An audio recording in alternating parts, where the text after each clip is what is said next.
রাজনীতিতে সক্রিয় হবেন সোহেল তাজ। দাবি উঠছে আওয়ামী লীগকে নিষিদ্ধ করার। এমন পরিস্থিতিতে দলটির ভবিষ্যৎ নিয়ে নতুন বার্তা দিয়েছেন সোহেল তাজ। সামাজিক যোগাযোগ মাধ্যম থেকে মানুষের মুখে মুখে আওয়ামী লীগের দায়িত্ব নিচ্ছেন সোহেল তাজ। সোহেলকে সাধারণ সম্পাদক করে পুনর্গঠিত হবে আওয়ামী লীগ।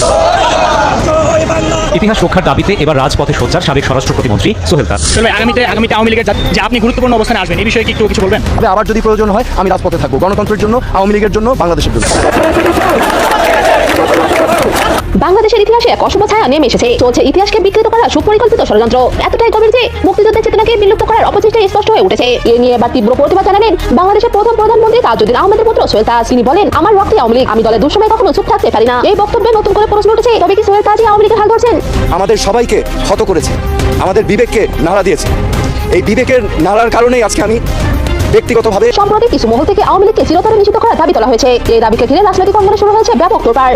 এই মানবিক করিডোরকে ধামাচাপা দেওয়ার জন্য, নারী হিজড়াকে ধামাচাপা দেওয়ার জন্য আওয়ামী লীগ নিষিদ্ধের নাটক সাজাইছেন। প্রিয় দর্শক, এইমাত্র পাঁচ সর্বশেষ গরম বাংলা সংবাদ এবার প্রকাশ্যে। 24 ঘন্টার ভেদ ডক্টর মোহাম্মদ ইউনূসকে পদত্যাগের হুঁশিয়ারি দিলেন সেনাপ্রধান ওয়াকারুজ্জামান। ওদিকে পিনাকির সকল পর্দা ফাঁস করে দিলেন বিএনপির এক প্রভাবশালী নেতা। তবে কি এবার সাবেক প্রধানমন্ত্রী শেখ হাসিনার কপাল খুলতে চলেছে? তো দর্শক, আজকের ভিডিওটি খুব ইন্টারেস্টিং হতে চলেছে, না টেনে স্ক্রিনের মাধ্যমে পরিপূর্ণভাবে দেখে আসি। তো প্রিয় দর্শক, ভিডিওটি ভালো লাগলে একটা লাইক করবেন আর কমেন্ট করে মতামত জানাতে ভুলবেন না। তো দর্শক, চলুন ভিডিওটি কি হতে চলেছে স্ক্রিনের মাধ্যমে মনোযোগ সহকারে দেখে আসি।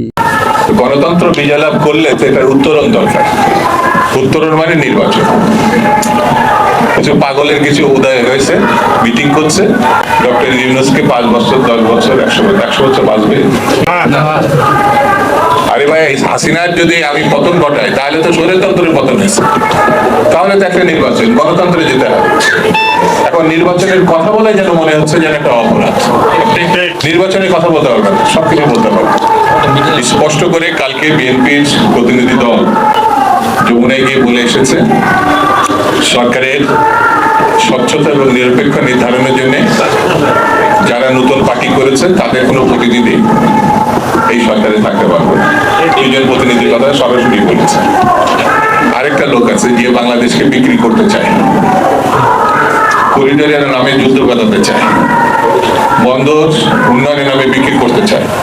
যে লোকটা পরকীয়ার জন্য পত্রিকায় দেখলাম, পরকীয়ার নামে স্বামী কর্তৃক স্ত্রী খুন করেছে, ওই স্বামী আত্মহত্যা করেছে। তার কারণ ছিল এই উপদেষ্টা খলিলুর রহমান।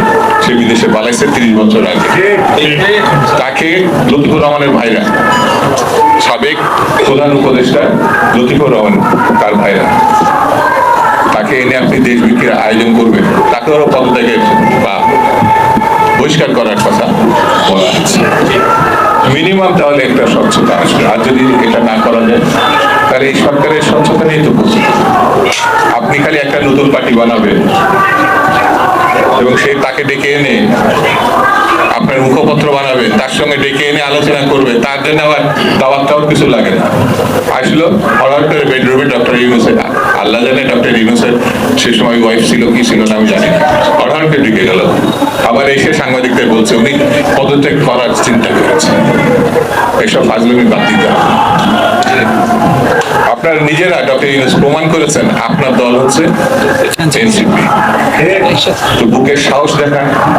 আপনি নাকি সারা বিশ্বে পদক পাইছেন, আরো কি পাইছেন, কিন্তু অং সান সুচির মতো আপনি ডেমোক্রেসির জন্য নোবেল পান নাই। আপনি গ্রামীণ ব্যাংকের জন্য নোবেল পাইছেন, আর আপনি নিজে পাইছেন। সেই জন্য গণতন্ত্র আপনি বোঝেন না, এটা আমরা বুঝি, কিন্তু এর কোনো বিকল্প নাই, কোনো বিকল্প নাই। আমি বেশি বক্তৃতা করবো না, শুধু এই কথাটুকু বলে আমি শেষ করি। আপনি যদি 2 জন একটি দলের প্রতিনিধি বাদ না দেন, আর যে দেশ বিক্রি করতে চায় তাকে বাদ না দেন, তাহলে আমরা ধরে নিব আপনি একটি দলীয় সরকারের প্রধান। আপনার আন্ডারে ভালো নির্বাচন হবে, এটি আমরা বিশ্বাস করা খুব কঠিন। সেই জন্য স্বচ্ছতার জন্য, গ্রহণযোগ্যতার জন্য নির্বাচন খুব জরুরি। এই নির্বাচনের কোনো বিকল্প নেই। এই নির্বাচন পারলে যত দ্রুত সম্ভব রোডম্যাপ ঘোষণা করে সন্দেহ বিশ্বাস দূর করে, জাতীয় ঐক্য সৃষ্টি করে, আর না হলে পরে দেশ কোথায় গিয়ে দাঁড়াবে তার দায় আপনি এড়াতে পারবেন। দায় পুরোটা আপনাকে কাঁধে নিতে হবে। সেই জন্য আমরা আপনার পাশে আছি, সরকারের পাশে আছি। আমরা বলি নাই আপনি পদত্যাগ করেন। আপনি নিজে নিজে নাইট নাকি না নাই ওই ছেলেটার সঙ্গে আলাপ করে আপনি পদত্যাগের অভিমান রাগ ঘৃণা দেখাবেন, এটা আবার সংবিধান সম্মত না। এইসব ছেলে মানুষই আপনি করেন না, 84 বছর বয়স্ক এই ছেলে মানুষই আপনার মানায় না। সেই জন্য আপনি দৃঢ়তার সঙ্গে সামনে এগিয়ে যান, এটা আমরা প্রত্যাশা করি, এই সব প্রত্যাশা করে আমাদের আকন্দ প্রত্যাশা করি।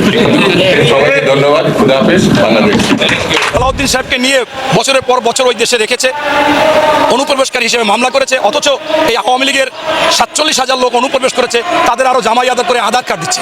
এগুলো নিয়ে সমালোচনা করতেছে না, আমাদের সালাউদ্দিন সাহেবকে নিয়ে সমালোচনা করতেছে।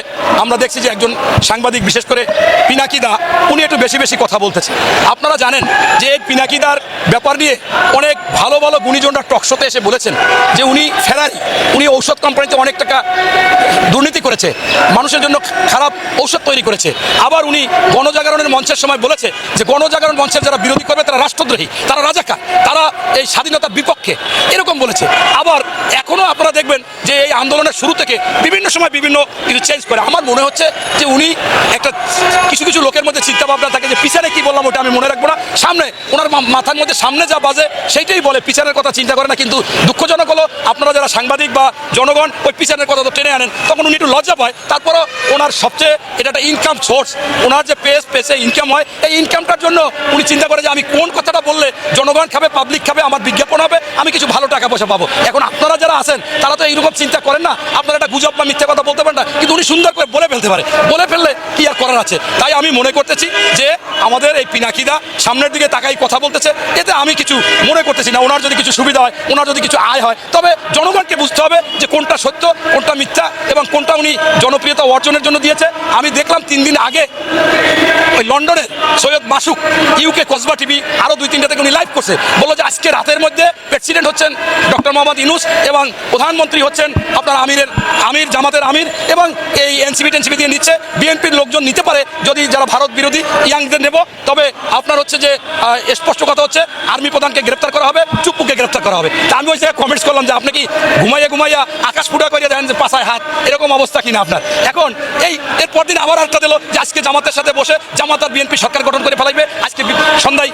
এরকম কেন বলে, কিসের জন্য বলে, আমি অবাক হই। তাই আপনারা এই যে পিনাকিদা যা কথাটা বলে, এগুলো আমার মনে হচ্ছে যে ওনার কথা কাটতির জন্য এগুলো বলতেছে। এটা আপনারা ডোন্ট মাইন্ড ধরে নেন, উনি ডোন্ট মাইন্ড পরিবারের লোক, উনিও ডোন্ট মাইন্ড। আমি পিনাকিদার ভক্ত, আমি সবসময় ওনার বক্তব্য শুনি।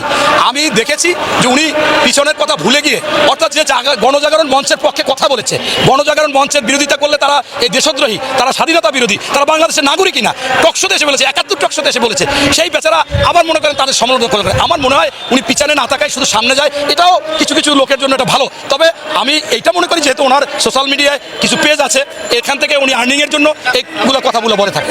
আমি বিশ্বাস করি সেই ফাঁসিগুলো বৈধতা ছিল না, অন্যায়ভাবে আমার নেত্রী বেগম খালেদা জিয়া বলেছে জামাতের যাদেরকে ফাঁসি দেওয়া হয়েছে সম্পূর্ণ অনৈতিক, অন্যায়, অবিচার করা হয়েছে। সেই অবিচারের যারা এটাকে সৃষ্টি করেছিল ওই শাহবাগের গণজাগরণ মঞ্চে, সেখানে পিনাকি থাকুক আর আপনি থাকি আর আমি থাকি, অবশ্যই এটার জন্য দায়ী। এবং আপনি দেখেছেন এই কিছুদিন আগে জামাতের পক্ষে খুব কথা বলেছে, পরশুদিন আবার একটা দিয়েছে যে জামাত এই কি বলে না বলে, ওনারা স্থির না, অস্থির, ওনাদের কোনো স্থিরতা নাই। এই আমির বলছে একবার ক্ষমা করে দেয়, আবার ক্ষমা করে না, আবার বলে যে আমরা আওয়ামী লীগের বিচার চাই না, আবার বলে বিচার চাই, আবার বিএনপির সাথে যায়, আবার কত চরমনার সাথে যায়, আবার ভারতের সাথে বন্ধুত্ব করে। এইটা কিন্তু পিনাকিদা বলেছে, ভালো ভিউজ হয়েছে, আমি দেখলাম যে 50-60 লাখ হয়ে গেছে। তাই এরকম উনি চিন্তা করে যে কোন সময় কি জনগণ খাবে, যেহেতু এই জামাত এবং এনসিপি মিল্লা গণজাগরণ মঞ্চের মতো আন্দোলন করলো, সাজানো আন্দোলন এইটা, এবং বিভিন্ন যে কথাবার্তা বলতেছে, চিন্তা করছে এই মুহূর্তে জামাত মনে হয় এনসিপিকে পেটে নিয়ে ফেলাইছে, পেট থেকে এনসিপিকে তো বাইর করতে পারতেছি না, জামাতকে রোশানালে ফেলাই, মানুষ যখন জামাতের বিরুদ্ধে বলবে এনসিপি এমনি সরে যাবে। তাই এই জামাতের বিরুদ্ধে দেখলাম যে সুন্দর করে কথাগুলো বলছে, যদিও এই জামাতের আমির সব কথাগুলোই বলেছে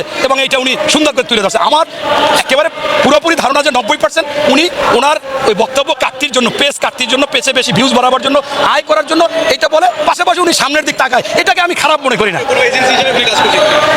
এটা যেহেতু উনি অনেক সময় সবিরোধীও কথা বলতেছে, এটা এজেন্সি হিসাবে কাজ করতেছে কিনা, আমি অনেকে লেখালেখি করতেছে যে উনি ভারতের সাথে ওনার যোগ আছে, হয়তোবা জনগণের বেশি জনপ্রিয়তা হয়ে উনি টুক করে যদি একটা কথা রয়ের পক্ষে বলে, ভারতের পক্ষে বলে, সেটা মানুষ বিশ্বাস করবে, লুপে নেবে, এটা হতেও পারে।